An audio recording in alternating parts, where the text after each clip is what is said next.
ही गोष्ट आहे माधुरी हत्तीनीची. तिच्या जाण्याने संपूर्ण गाव लहान मुलासारखं रडत होते. मित्रांनो, महाराष्ट्राचा रोजगार गुजरातला पळवलायच, पण आता अंबानीच्या मुलासाठी कोल्हापूर जिल्ह्यातल्या नांदणी गावच्या आराध्य अशा माधुरी हत्तीला देखील गुजरातच्या वनतारा अभयारण्यात पाठवले जात होते. यावेळी पूर्ण गाव रडत होतं, कारण माधुरी ही सर्वांची लाडकी हत्तीने होती.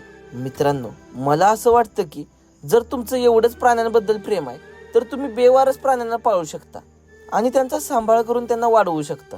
पण महादेवी उर्फ माधुरी ही आमच्या महाराष्ट्राची अस्मिता जपणाऱ्या हत्तीने आहे आणि तिला गुजरातला फक्त अंबानीच्या मुलाच्या आवडीसाठी जर घेऊन जात असतील तर शेवटी असंच म्हणावं लागेल, पैसा जिंकला आणि माणुसकी हारली. म्हणूनच या सर्व घटनेचा निषेध करत कोल्हापूर, सातारा, सांगली या तिन्ही जिल्ह्यातील लोकांनी जिओ, रिलायन्स आणि अंबानींच्या कोणत्याच कंपनीची वस्तू वापरायचं नाही असं ठरवलं. खूप जणांनी तर आपले जिओ कार्ड पोर्ट देखील केलं आहे आणि आशा करतो की आपल्या नांदणी गावाला त्यांची माधुरी हत्तीने परत मिळावी आणि पैशाचा विजय न होता माणुसकीचा विजय व्हावा. धन्यवाद.